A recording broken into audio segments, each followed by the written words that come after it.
Tomas Silvestris intervijā runāja par daudzām dažādām lietām, bet būtiskākais, ko viņš teica, bija: es nesaprotu, kāpēc jūs latvieši esat tik lieli pesimisti paši par savu valsti. Es jūs reizēm tiešām nesaprotu. Un, ja nesaprot mūsu kaimiņu valsts prezidents, ko mēs varam gaidīt no pārējās pasaules?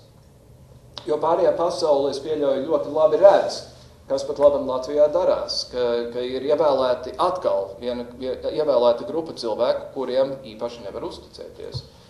To mēs redzējām pirmdien, kad 56 cilvēku koalīcija Valdim Zatleram, Saeimas priekšsēdētāja amatnamā, deva 45 balsis. Un vēl jau vairāk mēs to redzam tajā apstāklī, ka šodien dienā bija kārtējo reizi pierādīts, ka vismaz 3, ja ne vairāk, no šiem deputātiem vienkārši par to ir melojuši. Ja mums ir joprojām melošanas un uzmešanas kultūra mūsu politikā, tad es godīgi sakot nevainošu nevienu no klātesošiem, kas kaut kad paredzamajā nākotnē pārcelsies uz ārzemēm.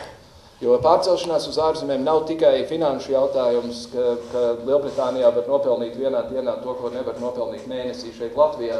Tas ir arī vienkārši vēlme dzīvot normālā valstī. Un es baidos, ka pat labāk mums īpaši normāla tā valsts nav.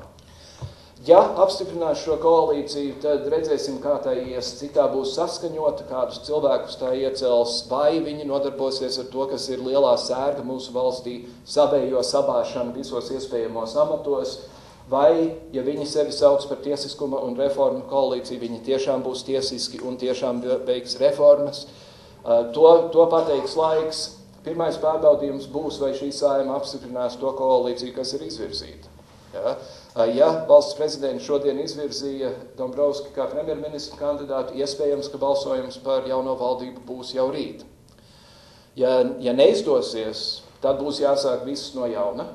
Un es teikšu vēlreiz, šis nav tas laiks, kad valsts vadībā ir vajadzīga ampelēšanās. Šis absolūti nav tas laiks, kad ir vajadzīga klaunāda. Tas ir būtībā tas, kas man ir sakāms.